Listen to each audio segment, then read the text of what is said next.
Chapter 7. It was when curiosity about Gatsby was at its highest that the lights in his house failed to go on one Saturday night, and, as obscurely as it had begun, his career as Trimalchio was over. Only gradually did I become aware that the automobiles which turned expectedly into his drive stayed for just a minute and then drove scurriedly away. Wondering if he was sick, I went over to find out. An unfamiliar butler with a villainous face squinted at me suspiciously from the door. "Is Mr. Gatsby sick?" "Nope." After a pause he added, "Sir," in a dilatory, grudging way. I hadn't seen him around, and I was rather worried. "Tell him Mr. Carroway came over." "Who?" he demanded rudely. "Carroway." "Carroway. All right, I'll tell him." Abruptly he slammed the door. Mr. Finn informed me that Gatsby had dismissed every servant in his house a week ago and replaced them with half a dozen others, who never went into West Egg Village to be bribed by the tradesmen, but ordered moderate supplies over the telephone. The grocery boy reported that the kitchen looked like a pigsty, and the general opinion in the village was that the new people weren't servants at all. Next day, Gatsby called me on the phone. "Going away?" I inquired. "No, old sport. I hear you fired all your servants." I wanted somebody who wouldn't gossip. Daisy comes over quite often, in the afternoons. So the whole caravansary had fallen in like a card house at the disapproval in her eyes. "There are some people Wolfsheim wanted to do something for.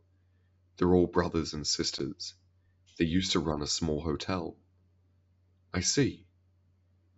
He was calling up at Daisy's request. Would I come to lunch at her house tomorrow? Miss Baker would be there.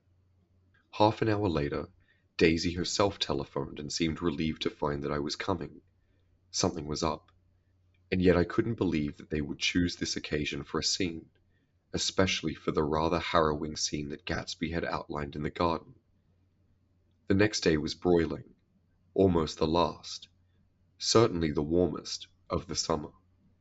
As my train emerged from the tunnel into sunlight, only the hot whistles of the National Biscuit Company broke the simmering hush at noon. The straw seats of the car hovered on the edge of combustion. The woman next to me perspired delicately for a while into her white shirtwaist, and then, as her newspaper dampened under her fingers, lapsed despairingly into deep heat with a delicate cry. Her pocketbook slapped to the floor. "Oh my!" she gasped.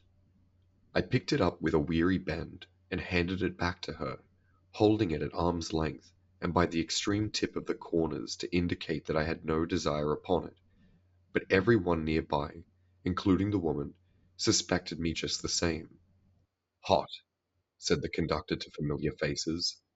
"Some weather. Hot, hot, hot. Is it hot enough for you? Is it hot? Is it—" My commutation ticket came back to me with a dark stain from his hand. That any one should care in this heat, whose flushed lips he kissed, whose head made damp the pajama pocket over his heart. Through the hall of the Buchanan's house blew a faint wind, carrying the sound of the telephone bell out to Gatsby and me as we waited at the door. "The master's body," roared the butler into the mouthpiece. "I'm sorry, madame, but we can't furnish it. It's far too hot to touch this noon." What he really said was, "Yes, yes, I'll see." He sat down the receiver and came towards us, glistening slightly, to take our stiff straw hats. "Madame expects you in the salon," he cried, needlessly indicating the direction. In this heat, every extra gesture was an affront to the common store of life. The room, shadowed well with awnings, was dark and cool. Daisy and Jordan lay upon an enormous couch, like silver idols weighing down their own white dresses against the singing breeze of the fans. "We can't move," they said together. Jordan's fingers, powdered white over their tan, rested for a moment in mine. "And Mr. Thomas Buchanan, the athlete?" I inquired. Simultaneously I heard his voice, gruff, muffled, husky, at the hall telephone. Gatsby stood in the center of the crimson carpet and glazed around with fascinated eyes. Daisy watched him and laughed, her sweet, exciting laugh. A tiny gust of powder rose from her bosom into the air. "The rumor is," whispered Jordan, "that that's Tom's girl on the telephone." We were silent. The voice in the hall rose high with annoyance. "Very well, then, I won't sell you the car at all. I'm under no obligations to you at all. As for your bothering me about it at lunchtime, I won't stand that at all." "Holding down the receiver," said Daly cynically. "No, he's not," I assured her. "It's a bona fide deal. I happen to know about it." Tom flung open the door, blocked out its space for a moment with his thick body, and hurried into the room. "Mr. Gatsby." He put out his broad, flat hand with well-concealed dislike. "I'm glad to see you, sir." "Nick." "Make us a cold drink," cried Daisy.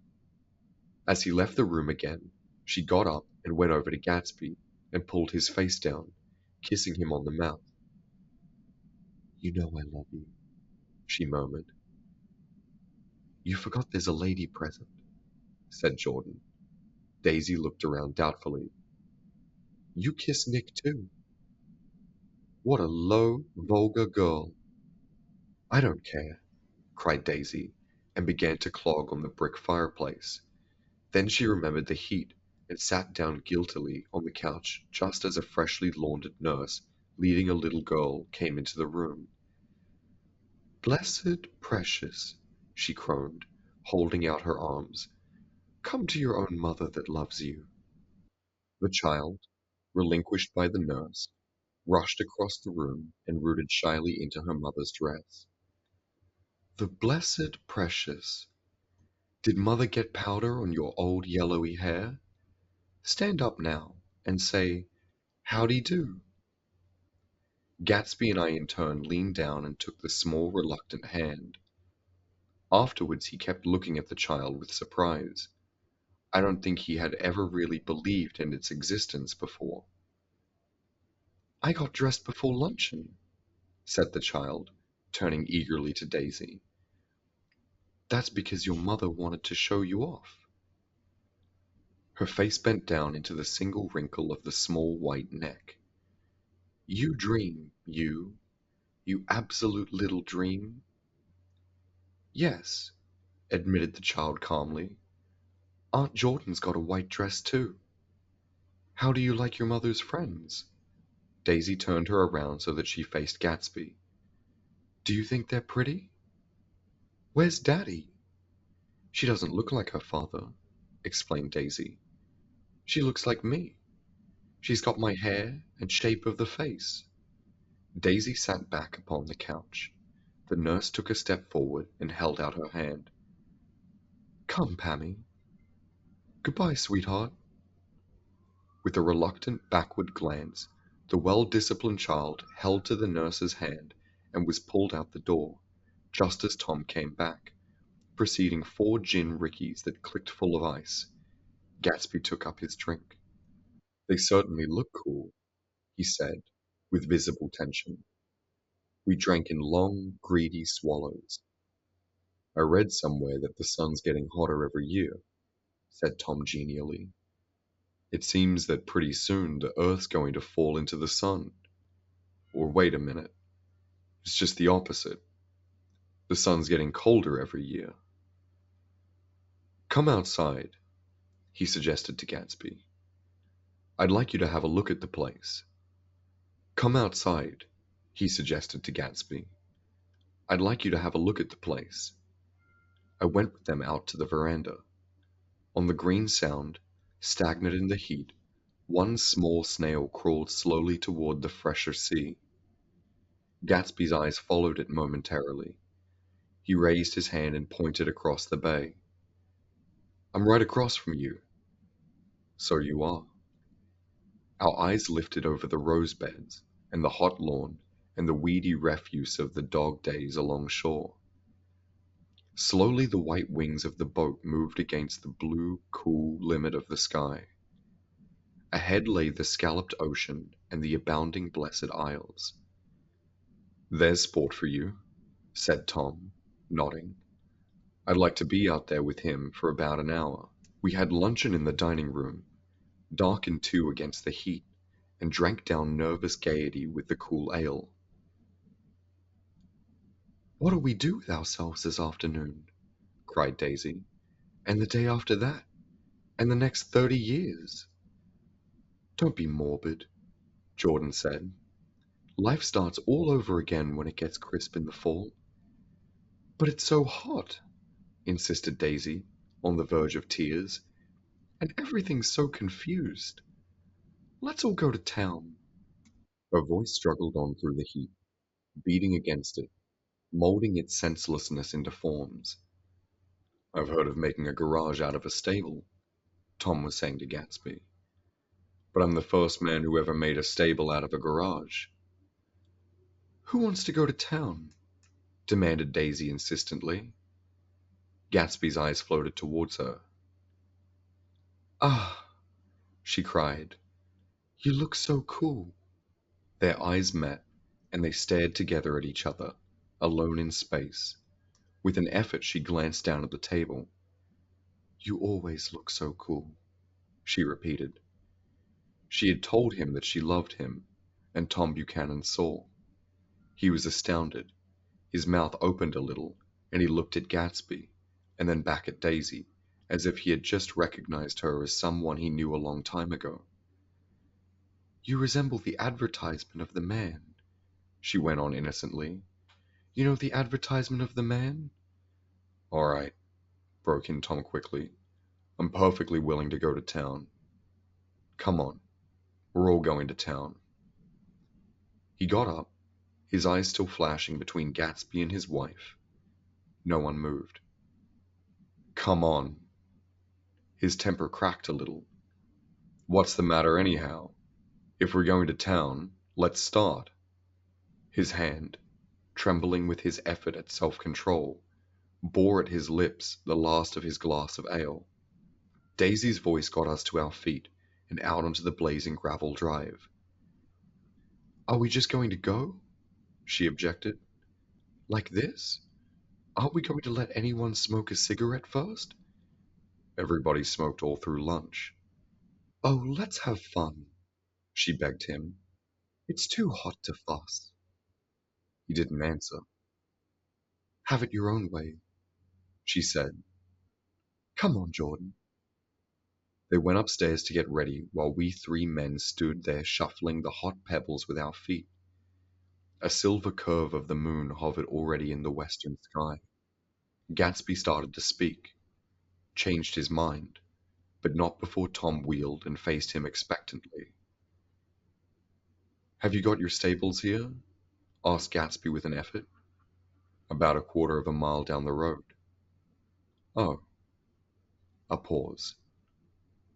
I don't see the idea of going to town, broke out Tom savagely. Women get these notions in their heads. Shall we take anything to drink? Called Daisy from the upper window. I'll get some whiskey, answered Tom. He went inside. Gatsby turned to me rigidly. I can't say anything in this household, sport. She's got an indiscreet voice, I remarked. It's full of... I hesitated.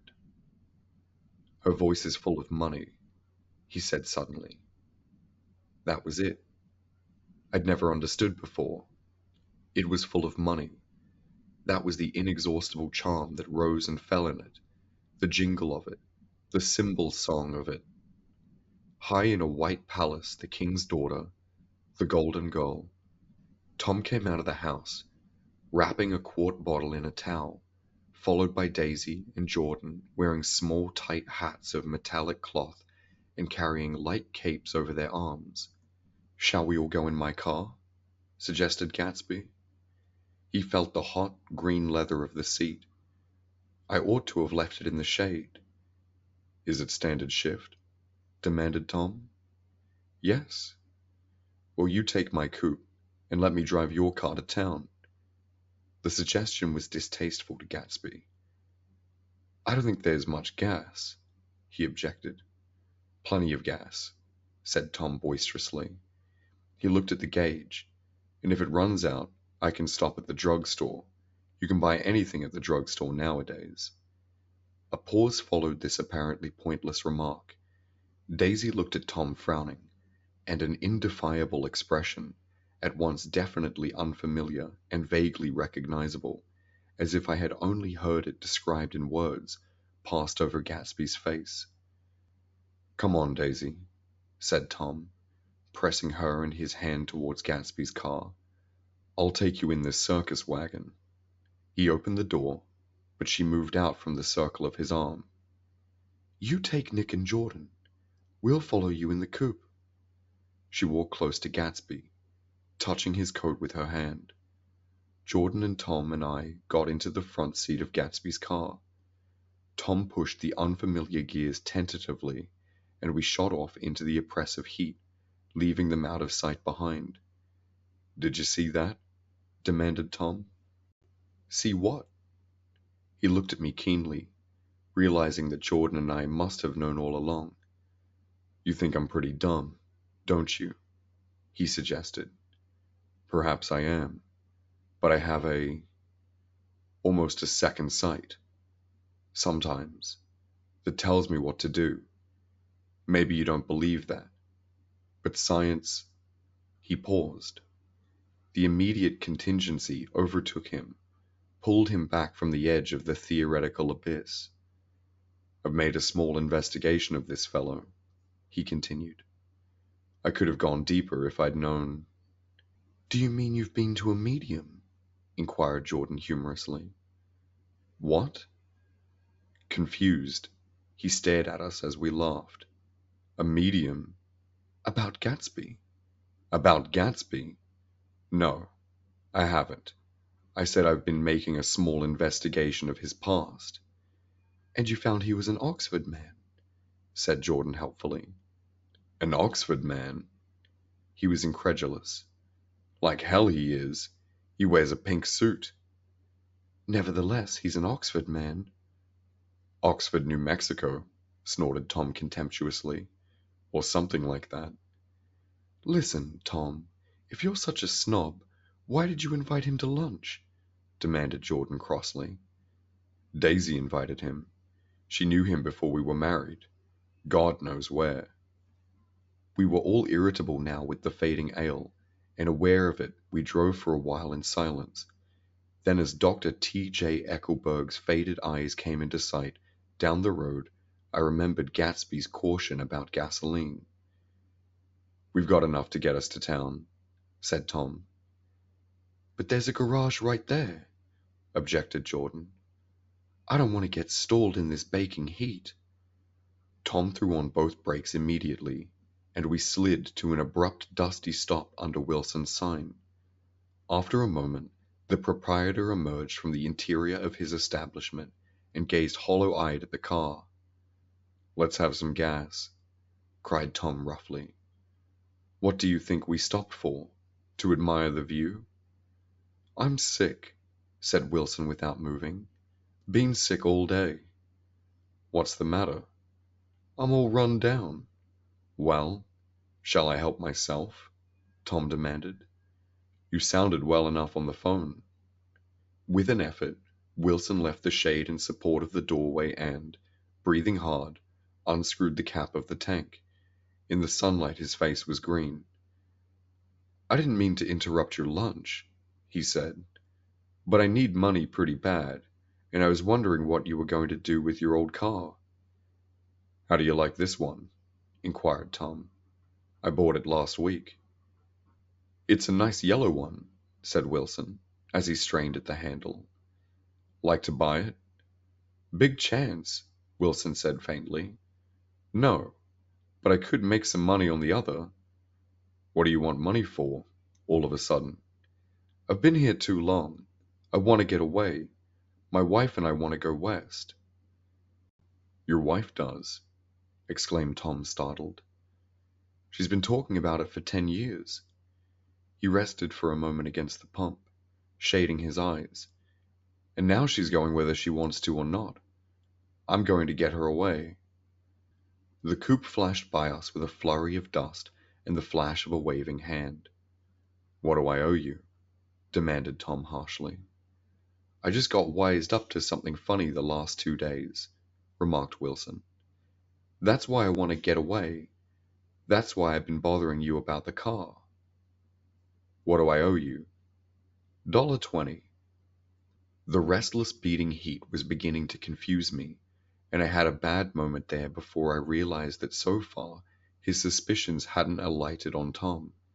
He had discovered that Myrtle had some sort of life apart from him in another world, and the shock had made him physically sick. I stared at him, and then at Tom, who had made a parallel discovery less than an hour before, and it occurred to me that there was no difference between men, in intelligence or race, so profound as the difference between the sick and the well. Wilson was so sick that he looked guilty, unforgivably guilty, as if he'd just got some poor girl with child. "I'll let you have the car," said Tom. "I'll send it over tomorrow afternoon." That locality was always vaguely disquieting, even in the broad glare of afternoon, and now I turned my head as though I had been warned of something behind. Over the ash heap, the giant eyes of Dr. T.J. Eckelberg kept their vigil, but I perceived, after a moment, that the other eyes were regarding us with peculiar intensity from less than 20 feet away. In one of the windows over the garage, the curtains had been moved aside a little, and Myrtle Wilson was peering down at the car. So engrossed was she that she had no conscientiousness of being observed, and one emotion after another crept into her face like objects into a slowly developing picture. Her expression was curiously familiar. It was an expression I had often seen on women's faces, but on Myrtle Wilson's face it seemed purposeless and inexplicable until I realized that her eyes, wide with jealous terror, were fixed not on Tom, but on Jordan Baker, whom she took to be his wife. There is no confusion like the confusion of a simple mind, and as we drove away, Tom was feeling the hot whips of panic. His wife and his mistress, until an hour ago secure and invalid, were slipping precipitately from his control. Instinct made him step on the accelerator with the double purpose of overtaking Daisy and leaving Wilson behind, and we sped along toward Estonia at 50 miles an hour, until, along the spidery girders of the elevated, we came in sight of the easy-going blue coupe. "Those big movies around 50th Street are cool," suggested Jordan. "I love New York on summer afternoons when everyone's away. There's something very sensuous about it, overripe, as if all sorts of funny fruits were going to fall into your hands." The word "sensuous" had the effect of further disquieting Tom, but before he could invent a protest, the coupe came to a stop, and Daisy signaled us to draw up alongside. "Where are we going?" she cried. "How about the movies?" "It's so hot," she complained. "You go. We'll ride around and meet you after." With an effort her wit rose faintly. "We'll meet you on some corner. I'll be the man smoking 2 cigarettes." "We can't argue about it here," Tom said impatiently, as a truck gave out a cursing whistle behind us. "You follow me to the south side of Central Park, in front of the plaza." Several times he turned his head and looked back for their car, and if the traffic delayed them, he slowed up until they came into sight. I think he was afraid they would dart down a side street and out of his life forever, but they didn't, and we all took the less explicable steps of engaging the parlor of a suite in the Plaza Hotel.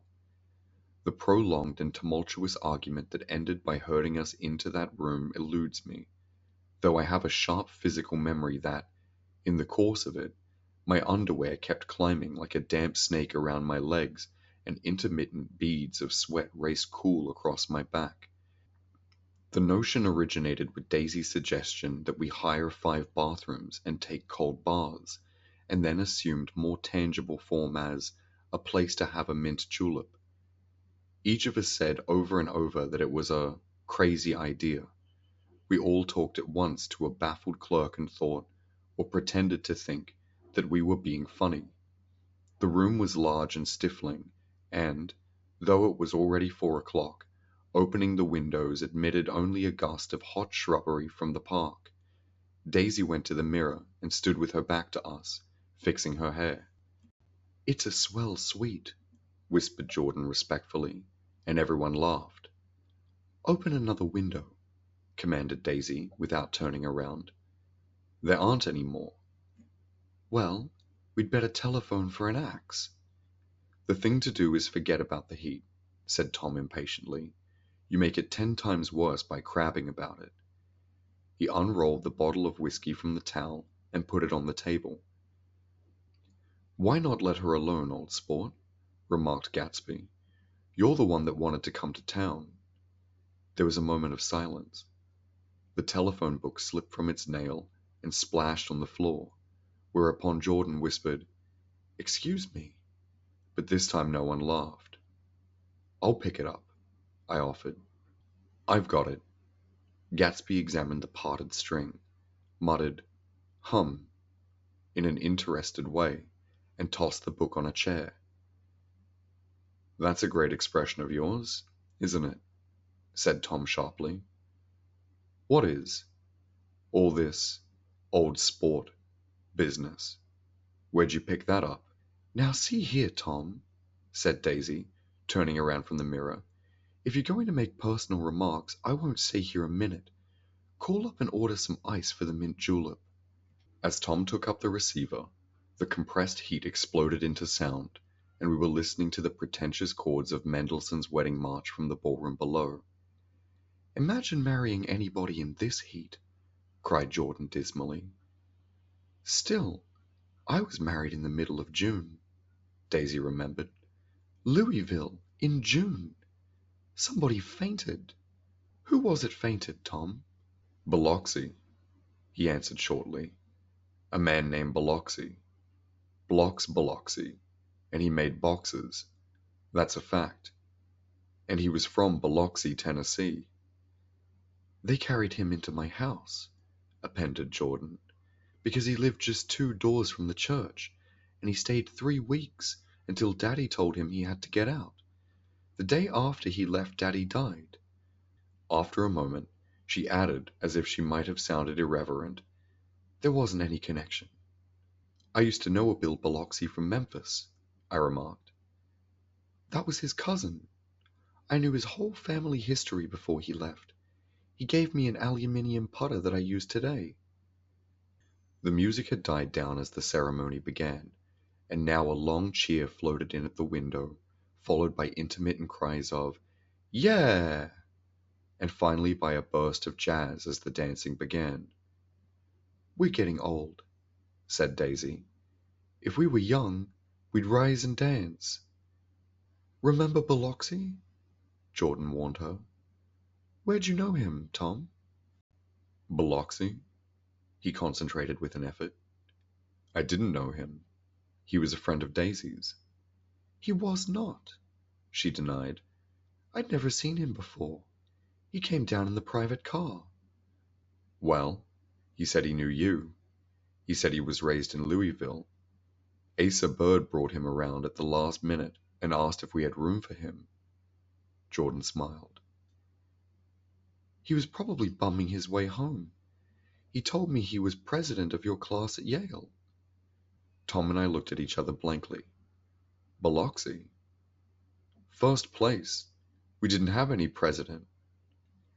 Gatsby's foot beat a short, restless tattoo, and Tom eyed him suddenly. "By the way, Mr. Gatsby, I understand you're an Oxford man." "Not exactly." "Oh, yes, I understand you went to Oxford." "Yes, I went there." A pause, when Tom's voice, incredulous and insulting, "You must have gone there about the time Biloxi went to New Haven." Another pause. A waiter knocked and came in with crushed mint and ice, but the silence was unbroken by his "Thank you," and the soft closing of the door. This tremendous detail was to be cleared up at last. "I told you I went there," said Gatsby. "I heard you, but I'd like to know when." "It was in 1919. I only stayed 5 months. That's why I can't really call myself an Oxford man." Tom glanced around to see if we mirrored his unbelief. We were all looking at Gatsby. "It was an opportunity they gave to some of the officers after the armistice," he continued. "We could go to any of the universities in England or France." I wanted to get up and slap him on the back. I had one of those renewals of complete faith in him that I'd experienced before. Daisy rose, smiling faintly, and went to the table. "Open the whiskey, Tom," she ordered, "and I'll make you a mint julep. Then you won't seem so stupid to yourself. Look at the mint." "Wait a minute," snapped Tom. "I want to ask Mr. Gatsby one more question." "Go on," Gatsby said politely. "What kind of a row are you trying to cause in my house anyhow?" They were out in the open at last, and Gatsby was content. "He isn't causing a row." Daisy looked desperately from one to the other. "You're causing a row. Please have a little self-control." "Self-control?" repeated Tom incredulously. "I suppose the latest thing is to sit back and let Mr. Nobody from nowhere make love to your wife. Well, if that's the idea, you can count me out. Nowadays people begin by sneering at family life and family institutions, and next they'll throw everything overboard and have intermarriage between black and white." Flushed with his impassioned gibberish, he saw himself standing alone on the last barrier of civilization. "We're all white here," murmured Jordan. "I know I'm not very popular. I don't give big parties. I suppose you've got to make your house into a pigsty in order to have any friends, in this modern world." Angry as I was, as we all were, I was tempted to laugh whenever he opened his mouth. The transition from libertine to prig was so complete. "I've got something to tell you, old sport," began Gatsby, but Daisy guessed at his intention. "Please don't," she interrupted helplessly. "Please let's all go home. Why don't we all go home?" "That's a good idea." I got up. "Come on, Tom. Nobody wants a drink. I want to know what Mr. Gatsby has to tell me." "Your wife doesn't love you," said Gatsby. "She's never loved you. She loves me." "You must be crazy," exclaimed Tom automatically. Gatsby sprang to his feet, vivid with excitement. "She never loved you. Do you hear?" he cried. "She only married you because I was poor, and she was tired of waiting for me. It was a terrible mistake, but in her heart she never loved anyone except me." At this point, Jordan and I tried to go, but Tom and Gatsby insisted with competitive firmness that we remain, as though neither of them had anything to conceal, and it would be a privilege to partake vicariously of their emotions. "Sit down, Daisy." Tom's voice groped unsuccessfully for the paternal note. "What's been going on? I want to hear all about it." "I told you what's been going on," said Gatsby. "Going on for 5 years, and you didn't know." Tom turned to Daisy sharply. "You've been seeing this fellow for 5 years?" "Not seeing," said Gatsby. "No, we couldn't meet. But both of us loved each other all that time, old sport. And you didn't know. I used to laugh sometimes. But there was no laughter in his eyes. To think that you didn't know." "Oh, that's all?" Tom tapped his fingers together like a clergyman and leaned back in his chair. "You're crazy," he exploded. "I can't speak about what happened 5 years ago, because I didn't know Daisy then, and I'll be damned if I see how you got within a mile of her unless you brought the groceries to the back door. But all the rest of that's a goddamn lie. Daisy loved me when she married me, and she loves me now." "No," said Gatsby, shaking his head. "She does, though. The trouble is that sometimes she gets foolish ideas in her head and doesn't know what she's doing. He nodded sagely. And what's more, I love Daisy too. Once in a while I go off on a spree and make a fool of myself, but I always come back, and in my heart I love her all the time. You're revolting, said Daisy. She turned to me, and her voice, dropping an octave lower, filled the room with thrilling scorn. Do you know why we left Chicago? I'm surprised that they didn't treat you to the story of that little spree. Gatsby walked over and stood beside her. Daisy, that's all over now, he said earnestly. It doesn't matter anymore. Just tell him the truth, that you never loved him, and it's all wiped out forever. She looked at him blindly. Why, how could I love him? Possibly. You never loved him. She hesitated. Her eyes fell on Jordan and me with a sort of appeal, as though she realized at last what she was doing, and as though she had never, all along, intended doing anything at all. But it was done now. It was too late. I never loved him, she said, with perceptible reluctance. Not a Capiolani? Demanded Tom suddenly. No. From the ballroom beneath, muffled and suffocating chords were drifting up on hot waves of air. Not that day I carried you down from the punch bowl to keep your shoes dry? There was a husky tenderness in his tone. Daisy? Please don't. Her voice was cold, but the rancor was gone from it. She looked at Gatsby. There, Jay, she said, but her hand as she tried to light a cigarette was trembling. Suddenly she threw the cigarette and the burning match on the carpet. Oh, you want too much, she cried to Gatsby. I love you now. Isn't that enough? I can't help what's past. She began to sob helplessly. I did love him once, but I loved you too. Gatsby's eyes opened and closed. You loved me too? He repeated. Even that's a lie, said Tom savagely. She didn't know you were alive. Why, there's things between Daisy and me that you'll never know, things that neither of us can ever forget. The words seemed to bite physically into Gatsby. I want to speak to Daisy alone, he insisted. She's all excited now. Even alone I can't say I never loved Tom, she admitted in a pitiful voice. It wouldn't be true.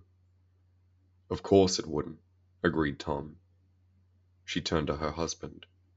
As if it mattered to you, she said.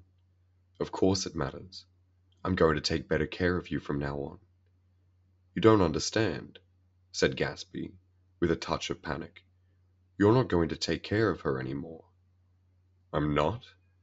Tom opened his eyes wide and laughed. He could afford to control himself now. Why is that? Daisy's leaving you. Nonsense. I am, though, she said with a visible effort. She's not leaving me. Tom's words suddenly leaned down over Gatsby. Certainly not for a common swindler who'd have to steal the ring he put on her finger. I won't stand this, cried Daisy. Oh, please let's get out. Who are you, anyhow? Broke out Tom. You're one of that bunch that hangs around with Maya Wolfsheim. That much I happen to know. I've made a little investigation into your affairs, and I'll carry it further tomorrow. You can suit yourself about that, old sport, said Gatsby steadily. I found out what your drug stores were. He turned to us and spoke rapidly. He and this Wolfsheim brought up a lot of side street drug stores here in Chicago and sold grain alcohol over the counter. That's one of his little stunts. I picked him for a bootlegger the first time I saw him, and I wasn't far wrong. What about it? Said Gatsby politely. I guess your friend Walter Chase wasn't too proud to come in on it. And you left him in the lurch, didn't you? You let him go to jail for a month over in New Jersey. God, you ought to hear Walter on the subject of you. He came to us dead broke. He was very glad to pick up some money, old sport. "Don't you call me old sport," cried Tom. Gatsby said nothing. Walter could have you up on the betting laws too, but Wolfsheim scared him into shutting his mouth. That unfamiliar yet recognizable look was back again in Gatsby's face.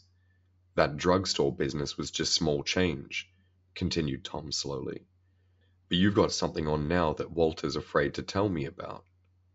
I glanced at Daisy, who was staring terrified between Gatsby and her husband, and at Jordan, who had begun to balance an invisible but absorbing object on the tip of her chin. Then I turned back to Gatsby, and was startled at his expression.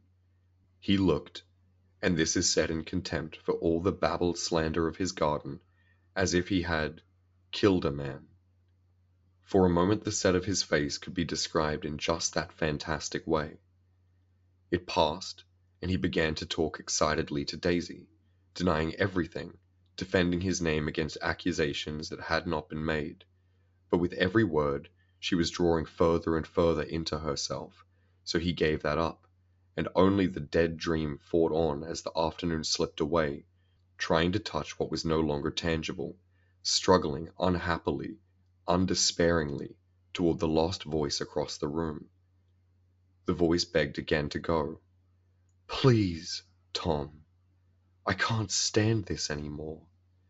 Her frightened eyes told that whatever intentions, whatever courage she had had, was definitely gone. "You two start on home, Daisy," said Tom, "in Mr. Gatsby's car." She looked at Tom, alarmed now, but he insisted with magnanimous scorn. "Go on. He won't annoy you. I think he realizes that his presumptuous little flirtation is over." They were gone, without a word, snapped out, made accidental, isolated, like ghosts, even from our pity. After a moment, Tom got up and began wrapping the unopened bottle of whiskey in the towel. "Want any of this stuff? Jordan? Nick?" I didn't answer. "Nick?" he asked again. "What?" "Want any?" "No. I just remembered that today's my birthday." I was 30. Before me stretched the portentous, menacing road of a new decade. It was 7 o'clock when we got into the coupe with him and started for Long Island. Tom talked incessantly, exulting and laughing, but his voice was as remote from Jordan and me as the foreign clamor of the sidewalk or the tumult of the elevated overhead. Human sympathy has its limits, and we were content to let all their tragic arguments fade with the city lights behind. 30, the promise of a decade of loneliness, a thinning list of single men to know, a thinning briefcase of enthusiasm, thinning hair. But there was Jordan beside me, who, unlike Daisy, was too wise ever to carry well-forgotten dreams from age to age. As we passed over the dark bridge, her wan face fell lazily against my coat shoulder, and the formidable stroke of 30's died away with the reassuring presence of her hand. So we drove on towards death through the cooling twilight. The young Greek, Michaelis, who ran the coffee joint beside the ash heaps, was the principal witness at the inquest. He had slept through the heat until after 5, when he strolled over to the garage and found George Wilson sick in his office. Really sick, pale as his own pale hair and shaking all over. Michaelis advised him to go to bed, but Wilson refused, saying that he'd miss a lot of business if he did. While his neighbor was trying to persuade him, a violent racket broke out overhead. "I've got my wife locked in up there," explained Wilson calmly. "She's going to stay there till day after tomorrow, and then we're going to move away." Michaelis was astonished. They had been neighbors for 4 years, and Wilson had never seemed faintly capable of such a statement. Generally he was one of those worn-out men. When he wasn't working, he sat on a chair in the doorway and stared at the people and the cars that passed along the road. When anyone spoke to him, he invariably laughed in an agreeable, colorless way. He was his wife's man, and not his own. So naturally Michaelis tried to find out what had happened, but Wilson wouldn't say a word. Instead, he began to throw curious, suspicious glances at his visitor and ask him what he'd been doing at certain times on certain days. Just as the latter was getting uneasy, some workman came past the door, bound for his restaurant, and Michaelis took the opportunity to get away, intending to come back later. But he didn't. He supposed he forgot to. That's all. When he came outside again, a little after 7, he was reminded of the conversation because he heard Mrs. Wilson's voice, loud and scolding, downstairs in the garage. "Beat me!" he heard her cry. "Throw me down and beat me, you dirty little coward!" A moment later she rushed out into the dusk, waving her hands and shouting. Before he could move from his door, the business was over. The "death car," as the newspaper called it, didn't stop. It came out of the gathering darkness, wavered tragically for a moment, and then disappeared around the next bend. Michaelis wasn't even sure of its color. He told the first policeman that it was light green. The other car, the one going towards New York, came to rest 100 yards beyond, and its driver hurried back to where Myrtle Wilson, her life violently extinguished, knelt in the road and mingled her thick, dark blood with the dust. Michaelis and this man reached her first, but when they tore open her shirt-waist, still damp with precipitation, they saw that her left breast was swinging loose like a flap, and there was no need to listen for the heart beneath. The mouth was wide open and ripped at the corners, as though she had choked a little in giving up the tremendous vitality she had stored so long. We saw the 3 or 4 automobiles and the crowd when we were still some distance away. "Wreck," said Tom. "That's good. Wilson'll have a little business at least." He slowed down, but still without any intention of stopping, until, as we came nearer, the hushed, intent faces of the people at the garage door made him automatically put on the brakes. "We'll take a look," he said doubtfully. "Just a look." I became aware now of a hollow, wailing sound which issued incessantly from the garage, a sound which as we got out of the coupe and walked toward the door, resolved itself into the words, "Oh my God," uttered over and over in a gasping moan. "There's some bad trouble here," said Tom excitedly. He reached up on tiptoes and peered over a circle of heads into the garage, which was lit only by a yellow light in a swinging wire basket overhead. Then he made a harsh sound in his throat, and with violent thrusting movement of his powerful arms pushed his way through. The circle closed up again with a running murmur of expostulation. It was a minute before I could see anything at all.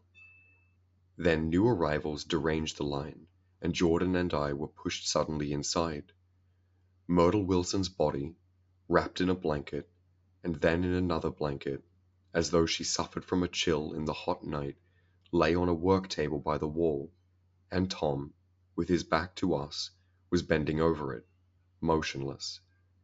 Next to him stood a motorcycle policeman, taking down names with much sweat and correction in a little book. At first I couldn't find the source of the high, groaning words that echoed clamorously through the bare garage. Then I saw Wilson standing on the raised threshold of his office, swaying back and forth and holding to the doorpost with both hands. Some man was talking to him in a low voice and attempting, from time to time, to lay a hand on his shoulder, but Wilson neither heard nor saw. His eyes would drop slowly from the swinging light to the laden table by the wall, and then jerk back to the light again, and he gave out incessantly his high, horrible call. "Oh my God! Oh my God! Oh my God! Oh my God!" Presently Tom lifted his head with a jerk, and, after staring around the garage with glazed eyes, addressed a mumbling, incoherent remark to the policeman. "M-A-V,"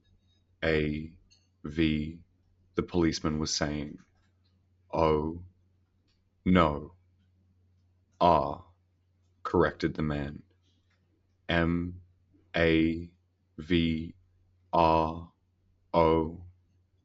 "Listen to me," muttered Tom fiercely. R, said the policeman.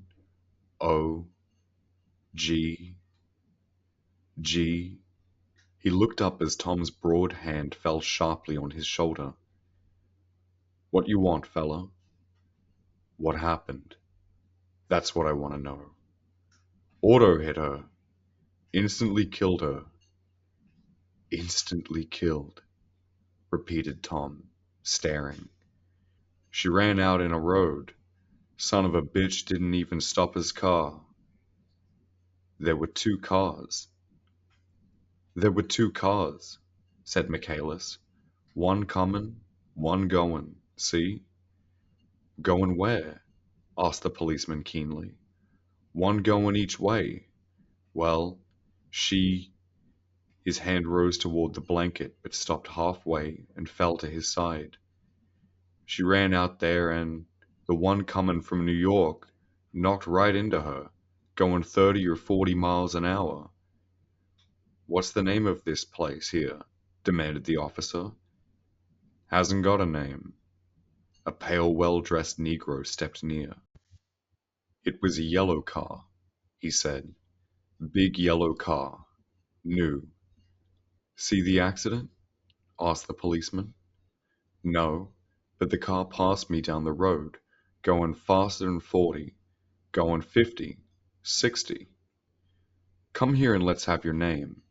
Look out now. I want to get his name. Some words of this conversation must have reached Wilson, swaying in the office door, for suddenly a new theme found voice among his gasping cries. You don't have to tell me what kind of car it was. I know what kind of car it was. Watching Tom, I saw the wad of muscle back of his shoulder tighten under his coat. He walked quickly over to Wilson and, standing in front of him, seized him firmly by the upper arms.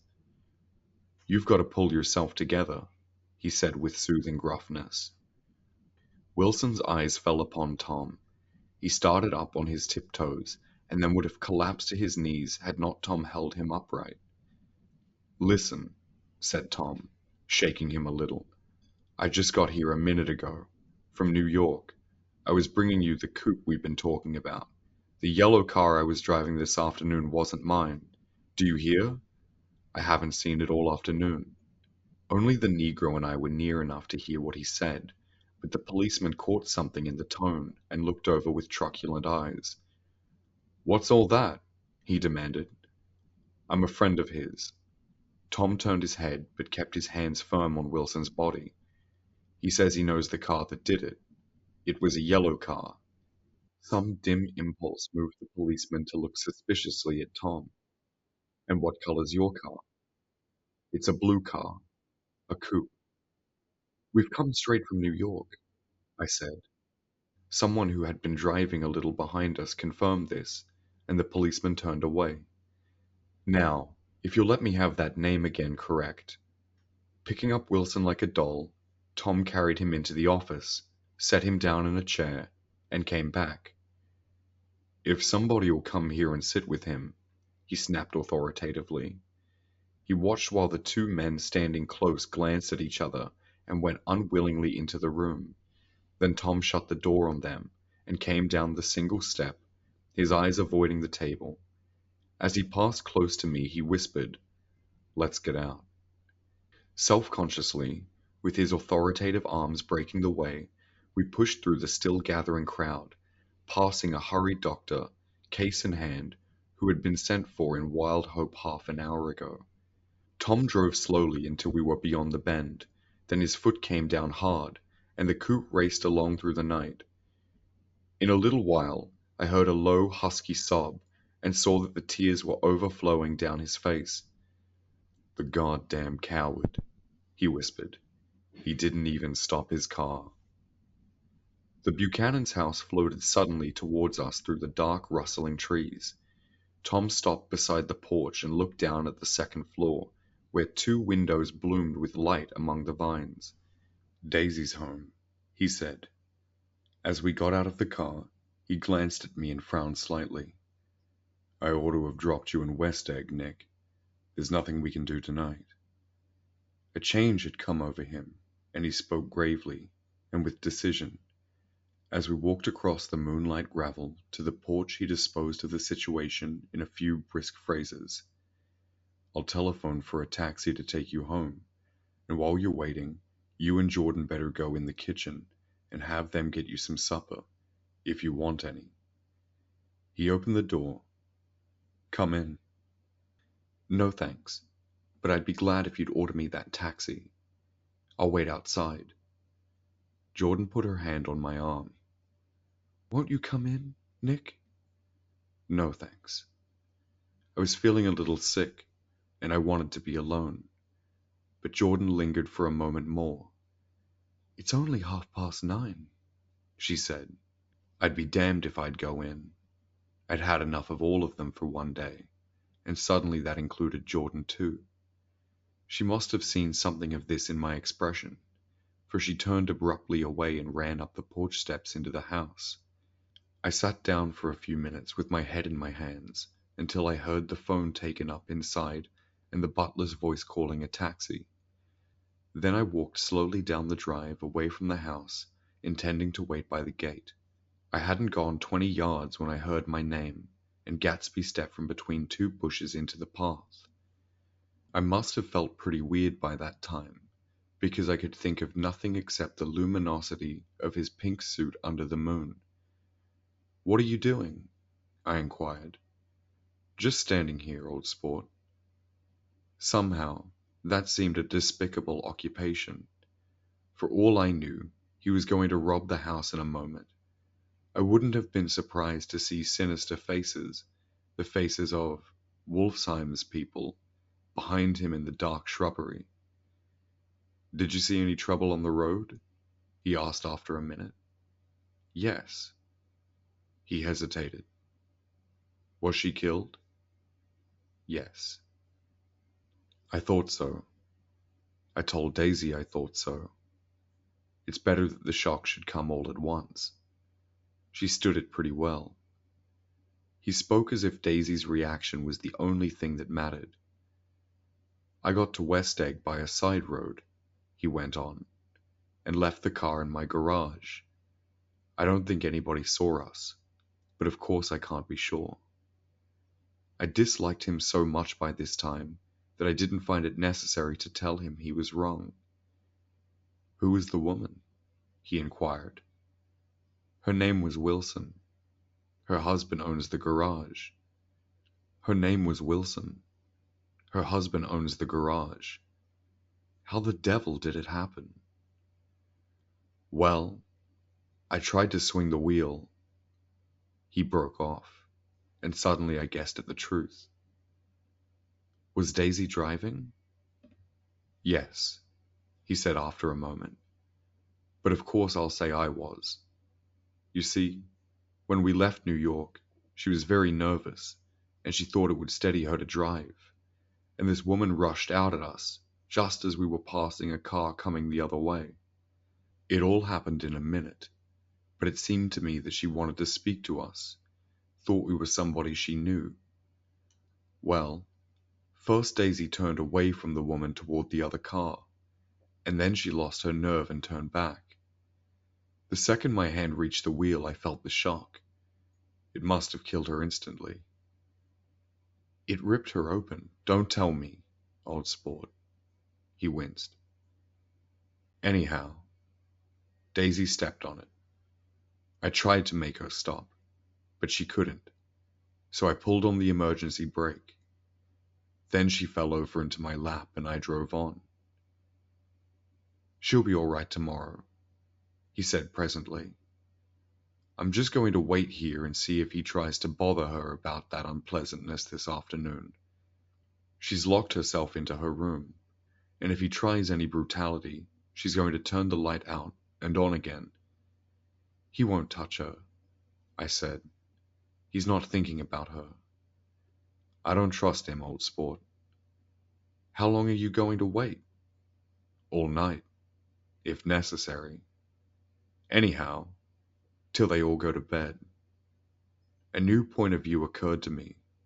Suppose Tom found out that Daisy had been driving. He might think he saw a connection in it. He might think anything. I looked at the house. There were 2 or 3 bright windows downstairs, and the pink glow from Daisy's room on the second floor. "You wait here," I said. "I'll see if there's any sign of a commotion." I walked back along the border of the lawn, traversed the gravel softly, and tiptoed up the veranda steps. The drawing room curtains were open, and I saw that the room was empty. Crossing the porch where we had dined that June night 3 months before, I came to a small rectangle of light which I guessed was the pantry window. The blind was drawn, but I found a rift at the sill. Daisy and Tom were sitting opposite each other at the kitchen table, with a plate of cold fried chicken between them and 2 bottles of ale. He was talking intently across the table at her, and in his earnestness his hand had fallen upon and covered her own. Once in a while she looked up at him and nodded in agreement. They weren't happy, and neither of them had touched the chicken or the ale, and yet they weren't unhappy either. There was an unmistakable air of natural intimacy about the picture, and anybody would have said that they were conspiring together. As I tiptoed from the porch, I heard my taxi feeling its way along the dark road toward the house. Gatsby was waiting where I had left him in the drive. "Is it all quiet up there?" he asked anxiously. "Yes, it's all quiet." I hesitated. "You'd better come home and get some sleep." He shook his head. "I want to wait here till Daisy goes to bed. Good night, old sport." He put his hands in his coat pockets and turned back eagerly to his scrutiny of the house, as though my presence marred the sacredness of the vigil. So I walked away and left him standing there in the moonlight, watching over nothing.